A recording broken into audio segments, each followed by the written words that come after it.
City Council, please attend a call meeting of the City Council to be held in the 6th floor conference room, 801 Crawford Street, 6 p.m., Monday, March 24th, 2014, for the purpose of a public work session.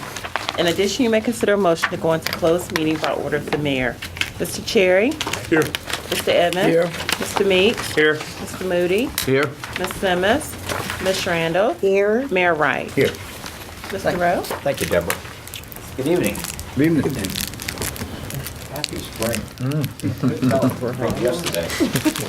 We've got some important stuff to talk about tonight. The first one is just a quick briefing on our budget adjustments that we'll be bringing to you in April.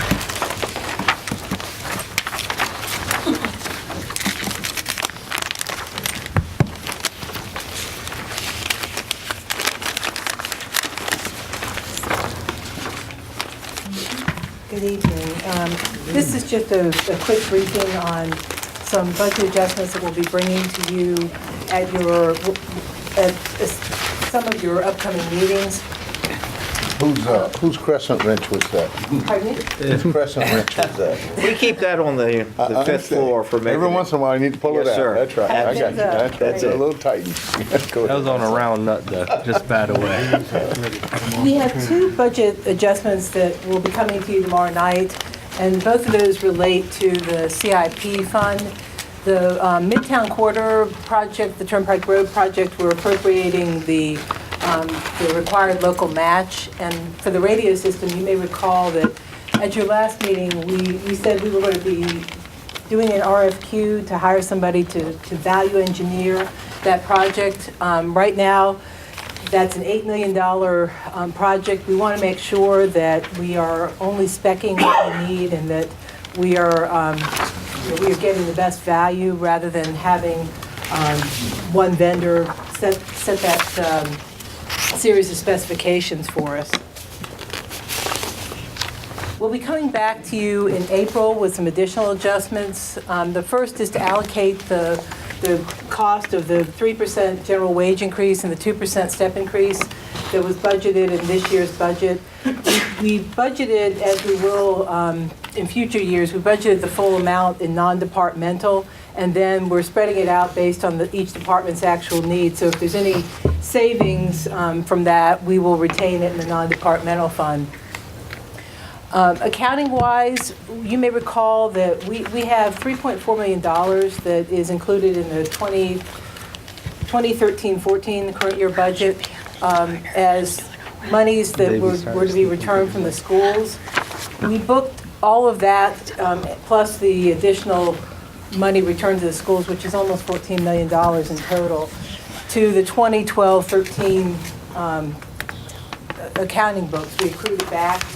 So this doesn't change the bottom line. Instead of reporting that as revenue, it will be reported as a use of fund balance in 2013-14. The staff has been going through, and I want to particularly thank Judy Duffy, and even though Carol White's not here, Judy and Carol have spent a lot of time going through the capital improvements budget.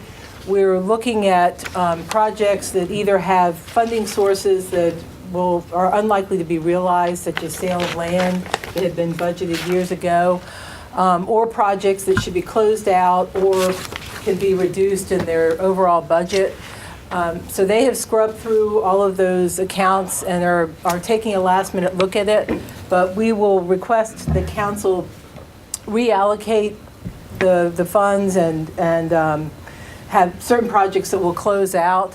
And we'll be making adjustments on both the revenue and the expenditure side. The net impact as of now is that we expect that will generate $3.2 million in fund balance from projects that could be closed. And we will plan to use that in the 2014-15 proposed CIP budget that will be coming to you shortly. Finally, and this change we expect to bring to you with the budget adoption ordinance for 2014-15. You may recall that we issued pension obligation bonds that generated $168 million in proceeds. We are transferring and have transferred that money in the current fiscal year to the retirement fund. The accounting rules require that we show that as an expenditure, as an additional ARC. So we will need to increase the budget and show the use of the bond proceeds in the current fiscal year. Because this requires that we advertise the change in the budget, we will be bringing that to you at your first meeting in May, or excuse me, the 15th, or 14th, when we are adopting the budget. And that sums up the changes that we're proposing over the next several meetings. I'd be happy to answer any questions that you have. Let me say this, on the pension obligation bonds, several other jurisdictions in the Hampton Roads are doing that. They're asking us questions about what we did. Timing is everything. Yes, sir, timing is everything. And the interest rates now are not what they were a year ago. Interest rates are going up. They're very much going up. And again, when we got those bond proceeds, we put them to work, and they've worked quite well. In fact, the return, and I'm going to do this from memory, for the last year was like 16%, but the market's up. But we got them working in the right place. Okay. Okay? All right, thank you. All right. The next item, 16%. we did an original the Department of Neighborhood Advancement. And we talked to, particularly with the weed season, grass season, a way to streamline the process. Most people cut their grass, and most people maintain their property life. And let me stop and say this. We are an equal opportunity enforcer of property standards. We do it without fear or without favor. And sometimes we're accused of retaliation, and that's not the case at all. And even I, not as manager, but as deputy, got cited for peeling paint. And the inspector was right. Peeling paint. Ended up the house being repainted on the outside. But we are equal opportunity in enforcing that.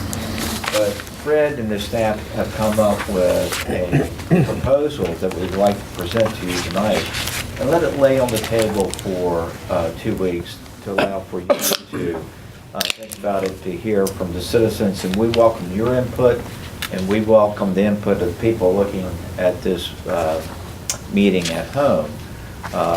What we're trying to do is come up with a faster way to get those people who don't keep their properties maintained, particularly in weeds and grass, in a situation where we can move forward.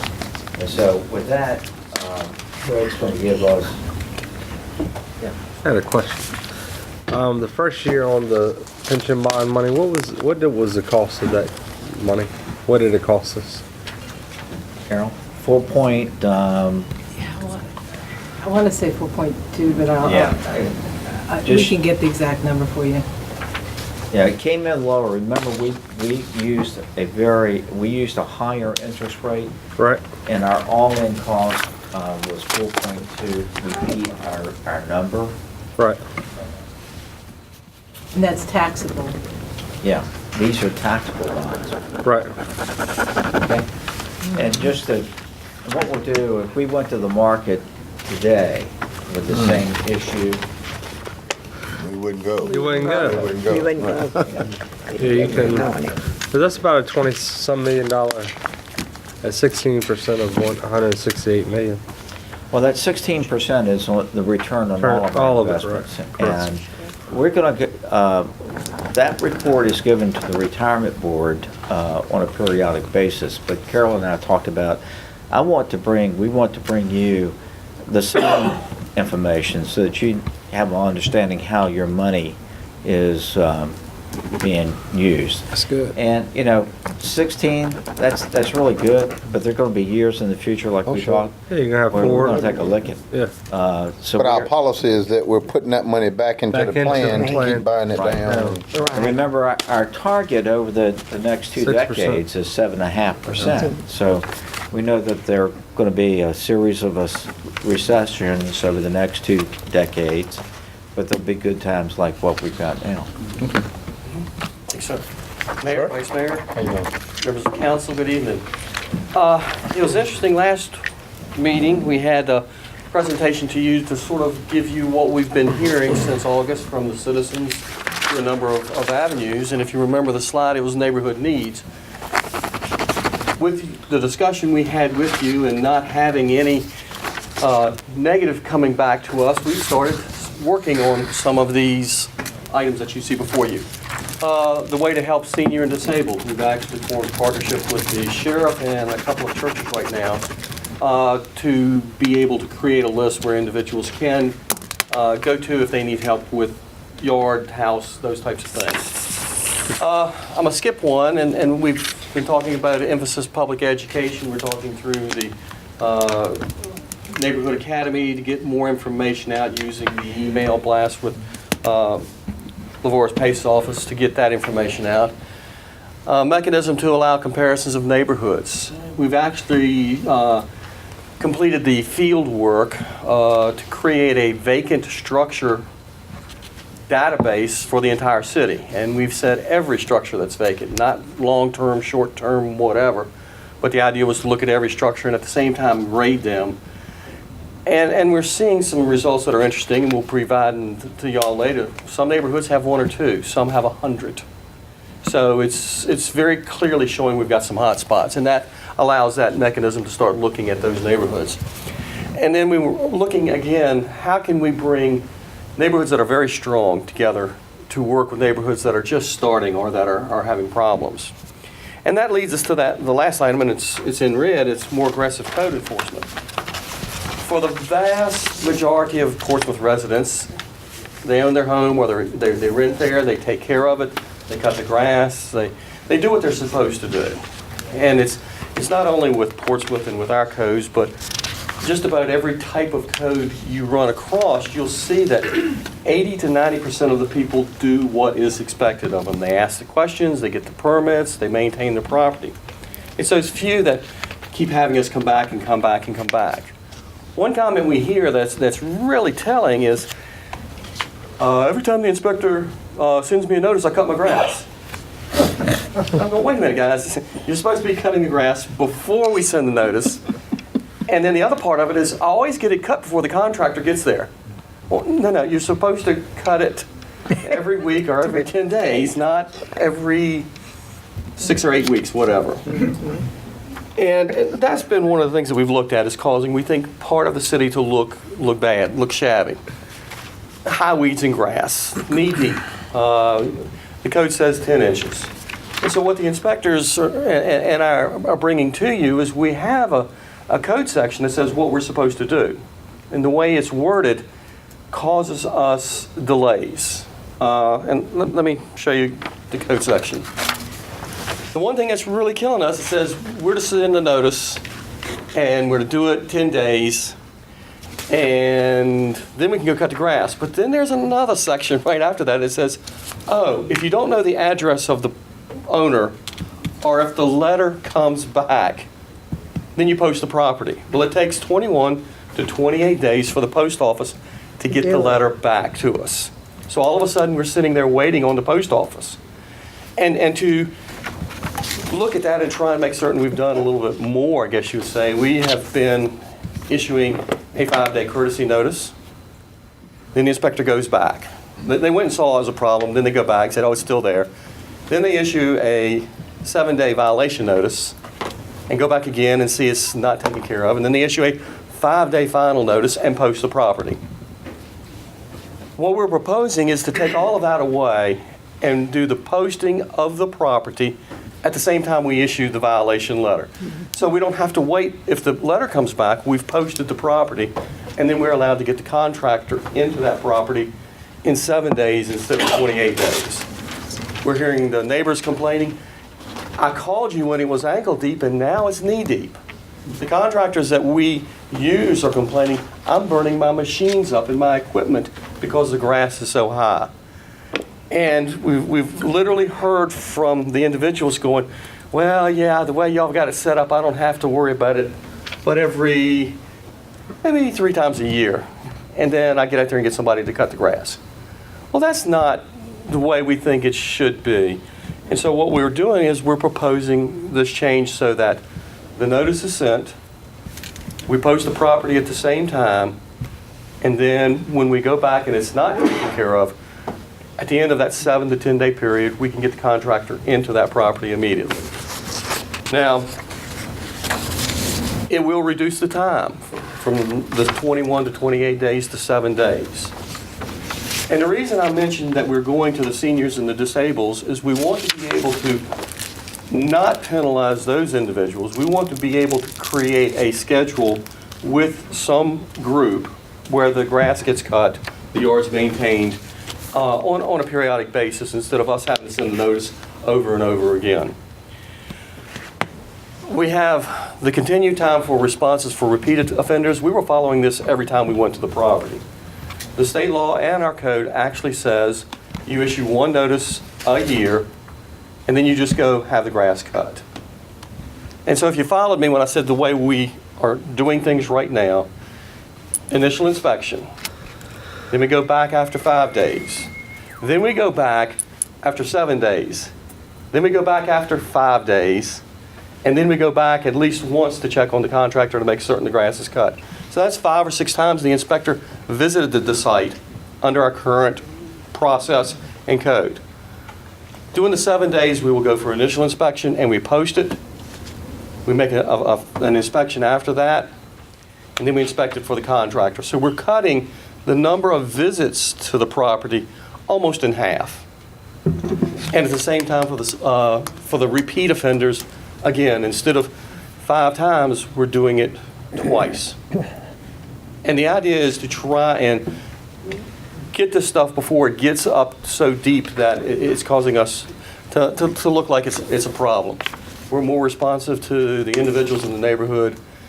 The issues we're running with mosquitoes and rodents using these areas for nesting places, that's reduced. So we feel like we're getting a lot of different pluses in addition to just looking pretty. But there are targeted areas that we already are aware of that there are massive problems going on. So maybe we can put them on a different rotational schedule. My desire is if I can cut the number of times the inspector has to go to a site, Right. then the areas where we have a larger concentration of offenders, then we will be able to have the time and the people to go in there and do a better job. Where we're having some problems on a more a higher basis than you would in normal times in neighborhoods. That helps you to identify your hot spots. Yes, ma'am. Because we have several of those. Well, that gets us to the hot spots, but it also gets it clean quicker. Right. And it doesn't sit there and you ride by for 3 weeks and going, Fred, what are you doing? Nothing. You know, and we're saying we're following the code regulations that we've got. Good. This way I think we can go after a little more. Good. As Mr. Rowe indicated, what we want to do, and that's as part of the questions and answers now, I'll be happy to do. We want to put this out before you and say, okay, are we going down the path that you wish us to go down? Is this the path that we want to be taking to get this in line? Good. I think it's a like great it. idea. I like I it. think we need to be consistent with everybody. I think we get a lot of feedback from citizens saying we don't take care of our own property, but we come and write them up. I mean, you hear that, and most of the time, it's probably true, but we're going through this process. So I think streamlining it and people that are pure violators, we need to take action on them. I mean, no matter who they are, like you said, anybody. Yes, sir. Couple things. The city part, I was going to ask that very question. Are we going to play by our own rules? We are. And the reason why I say that, I know that Cavalier Manor last year. I know that we utilize contractors, and I know we've had a problem with them in the past being able to keep the grass cut in the medians and other areas. We will. We will, and if we don't, I want to hear about it firsthand. In fact, we're restructuring, we're cutting down on the amount of reliance on contractors and going to do more in-house. Good. The other thing, I think a lot of the Let Dennis get up. a lot of the abuse comes from absentee landlords and also from realtors that have properties on the market and they fail to keep it cut. Are we going to get the word out to them? Yes, sir. That Yes, sir. Yes, sir. our standards are being tightened? Yeah. Good. One of the things that we've been able to do with realtors is make contact with their governmental liaison individual. He's agreed to send out email blast to all of the realtors to say, here's what's changing. We've used it with the flood insurance that we've talked about just to get some information out, but we're going to be using it more as we can move through with some code changes and what we want people to be looking at. In addition to bringing more in-house, we've reorganized. And the nice thing about it is that it was a organization recommendation that came from the ground up. One of the things that we've done is we've looked at grass cutting in general in a more holistic way. And what we found out was that we were really unbalanced in the number of contracts we had and the number of people that we had in-house doing landscaping work. So we filled the vacant positions that we had. We eliminated over half of the contracts that we had, and now we feel like we're more in balance in the number of folks that we have on staff and the number of contracts we have, and we think that's going to allow us to be more responsive to those areas that you were speaking about, Mr. Moody. And I think what that will do is if we see an area where we have a problem, that the grass is beginning to get high, we have people in-house that we can move over there. So we're not relying on a contractor to come back, or those folks that dropped out. You know, they were in the middle of the game last year and they quit. And we were left with not enough staff to do the work and no contractor to put on it. So I think That brings up another point that you brought in, talking about the contractor, because I know we have laws and how we handle that, but until we had this fiasco the last several years, we had a company that was doing a good job. And he was underbidded. I mean, he came and probably complained to most of us. He was underbidded. We went with the lowest bidder, and then the next lowest bidder, and all of those guys fell and created this nightmare that we had. And so there's got to be something to best value in using those things besides allowing these guys to get a lawnmower and come in here and underbid and undercut somebody that's doing a good job. I mean, you can use that in the reverse order, and somebody will say, hey, they're using their buddy because they like him. But that company that we had was doing an outstanding job. He's doing work for the Housing Authority and a whole lot of other folks, and it really hurt that individual. And I didn't say anything and get involved because we're not supposed to get involved with that, but it was really sad. And I think y'all know who that young man is. He's a minority. He lives right here in the city, and he's done a great job. And we've gone to 2 or 3 of these companies that have left us holding the bag, and that's very unfortunate. And I don't know if we ever called him back or see if we could, That you was know. before my time. Yeah, I understand. And I heard about that. Right. And that's one of the things that we're trying to do is to look at things from, can they perform the task? The other avenue that has been offered in the past, the Sheriff's Department We're on that. has offered to do that, and your predecessors always threw out, oh, insurance problem, this and that. I thought it was just excuses myself. The sheriff has as many acres as he can handle with the staff that he has available at this point. We're using. Okay, so we're going to use him at a higher level. Yes, sir. Good. All right. So how are you gonna, if he's at max capacity, and for the seniors and low income who can't get their grass cut on this schedule, what are we doing? We're going to be working again with trying to identify the faith-based organizations. There's some national organizations that are based here locally that actually do this type of work. They help us a lot during Isabel with clearing of lots and coming into people's properties. We're going out to every individual and group we can find to see about getting that individual to come in to to help these individuals that want to stay there.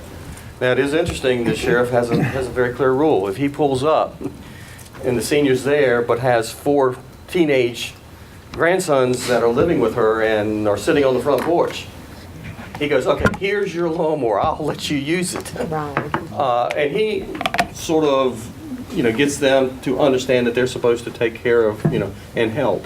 I've heard stories, able-bodied folks sitting on the porch drinking beer while the deputies were cutting grass. And I know that's not the norm, but I would hope that the sheriff would, his people would take care of that. Does that very clearly. Right. Mr. Mayor, Yes, sir. I just for the record, since the work session is being televised, the city's hands are sometimes tied by the Public Procurement Act. When you put out requests for proposals like these for grass cutting, you are, if you're doing performing services that city funds are being expended on, you are obligated to go with the low bidder.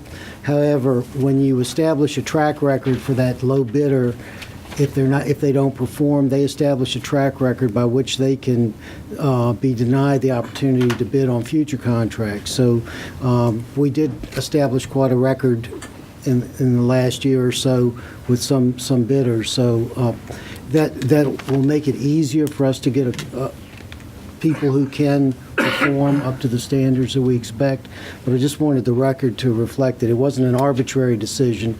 We just, sometimes our hands are tied with having to go with the low bidder. Well, I understand. That's why I did not say anything, because again, they went to the next person in line, and that person also didn't perform. And so I was hopeful that somebody would go back to the guy that was doing it and doing a good job and see if they couldn't Well, work eventually some you kind of work your deal way out. back, you work your way up the list to the person who does a good job, but you have to start with the person who performs, who says they're going to do a good job and for the lowest price. And if they're proven otherwise, then you work your way up. Do we require performance bond with those folks?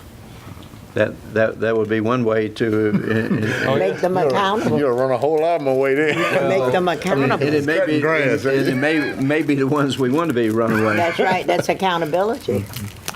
Okay, Good, all right. good question. To answer Danny's question, about the bonds, our target was 4.5. We were actually a little bit high in responding. Our all-in cost was 4.08. And so, as we reported when we sold the bonds, we beat our target. And since that date to now, there's been a 28% increase in the rate. So, it's tough, and, it could be lower tomorrow or higher tomorrow. In a but rough there's- dollar, what roughly? Do you have an idea? Between then and now, Yeah. we can figure. I mean, that's the beauty of these things. Yeah. But- We came in 550,000 less than our planning number on annual debt service, Right. but we'd have to run the numbers. Yeah, we'll run the numbers for you, but Yeah. again, people who say we're trying to time the market, we were trying to get in as fast as we could, and that was your goal too. Yeah, but I think it'd be good to keep everybody informed what's the dollar amount is growing, because I think people understand dollar amounts more than percentages. Well, and keep in mind too, we're also making benefit payments, so it's Yeah. difficult to, we can tell you what our portfolio has earned and Right. what our cash position is, but we're, as we have people retire, that the amount they're going to be paying in benefits will continue to go up every year. Right. We actually, this year at the U.S. Conference of Mayors, there was a panel discussion on that, and they had some resident expert from San Diego that came in and talked against what we did. You should have. I sat in there and listened, and at the end of the program, I went and told him one-on-one what we were able to do, and he looked at me and just said, "You guys were lucky," because they all say this is the worst approach, and so it is a timing thing. It's an old saying, sometimes it's better be lucky than good. That's right. I'd like to add to that, we were also smart too. That's all we have for work session, but we do need a closed session. and Okay. I Yes, got sir. one thing to bring up. The property on Greenwood Drive that me and you discussed a couple of times, the Newport property. I had calls, I think some of y'all there had calls about the dirt being stockpiled. And we're One working- gentleman's we're working walls are that. cracked. I was out there today and took some pictures and forwarded them to You know, and I John. brought it up to John, you know, this same company does $2 million in back taxes. And we're giving permits to build houses per lot. I got it. We're working. Well, we did something out there on Greenwood right, because I got a call today thanking me for something that I didn't have a clue, and I rarely get those, so I took the credit, so maybe. You're welcome. Right, you done something on Greenwood Drive that somebody liked. Did we so. bring up, I apologize for my tardiness, did we bring up Yes. the air at Churchland High School, the No. report? Not We yet. did not. I got your email, and, I mean, you can bring it up tomorrow night. well, I can't, but I think that the schools ought to make that presentation. It's their report, and it's, you know, I can interpret a report, but it's not the same thing as the person who ordered the. Could we ask them, You may. ask you to ask them to send someone to ma'am. do that publicly in our work session tomorrow Sure. night? Yeah, especially since that issue came up. Have they got the from them. results yet? Yeah. I thought they were waiting for have. the We end. got it today by email. Yeah. It was sent to you. Right. It was. I was not aware of it until I got Elizabeth's email, which suggested that we bring this forward. At that point in time, I did not have a copy of the report. George got me a copy electronically. I haven't seen the report. He was telling me right before the start of this meeting. So I will take the message to the school administration, to David tomorrow, and ask them, can they have somebody to brief you on that? Yes, sir. One other issue, the same family or neighborhood, the whole neighborhood has got a drainage problem, but piling that dirt up where it's at, it's also gonna cause more flooding to impact that same neighborhood. Sure it will. Working it. Yes, it will. Have you been out there? Oh, yeah. It looks like a mountain. I called within the first week, and you know, they have their permits, so, but We need to move it. you know, Well, what they need to do, it needs to be communication to the community on what the project is. I think it's the Western Freeway, not the construction of houses. housing, right. And the flooding's already been impacted by the infrastructure that was done in preparation for the home construction. Right. Now the Western Freeway is coming in and adding more stockpile, right. And dirt it's to a the mess. elevation, so obviously it's going to create probably a worse flooding situation. Plus, Right. some of the homes, it's been alleged through some photographs that some of the equipment is causing structural cracks Damage in the on homes. Yeah. So it's, we need to be briefed on what's going on out there, what the project is, and how it will look when it comes to. Right now, the dirt's a couple stories high. I followed the trucks during the whole thing because, you know, it goes back to the damage of the streets too. Mm-hmm. You know, that was, who's paying for that? It's gonna be us. What's to his point about, you say somebody owing $2 million in back taxes and we still letting them do work here? Yeah. Or give 'em- We're still giving them, what they're doing is, my understanding is every time they want a building permit to build a house, they'll come in and pay just for that lot. So they get their permit. And, you know, what we're gonna be left holding the bag for the bonds of that property, I think it's around 16 million. You're not. Okay, You're absolutely not. okay. That's a community development authority, and the only connection that you have is that you enabled that thing to be created. That debt is their debt. Yeah, The risk is to the bond buyers. okay, If they default on the debt service, or if the property gets sold that's for taxes, that's no consequence to the city. In Right. fact, you might make out better if, let's say, with the developer that's, Default on it. it's my understanding, and I probably shouldn't say this, but I am, they're not really developers in the sense of a subdivision developer, they're investors. right, And out of Atlanta. what you need to do, you can't control the marketplace, you can't control who buys property. Right, But if they don't pay the taxes, Jimmy Williams can sell it for back taxes. right, And we might, when we talk about luck, we might get lucky and the next person that buys it, is it truly a developer? not an investor, but a developer.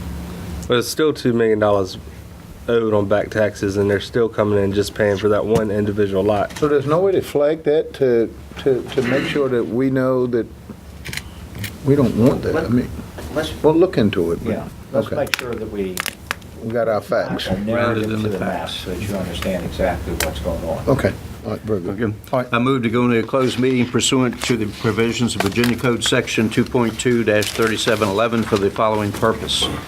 Briefing by staff in consultation with legal counsel concerning a legal matter involving the acquisition of real property in the Port Center section of the city as permitted under subsections A3 and A7, and discussion or consideration of the acquisition of real property for public purposes in the downtown area of the city and on Portsmouth Boulevard, where discussion in open meeting would adversely affect the bargaining position of the city as permitted under subsection A7.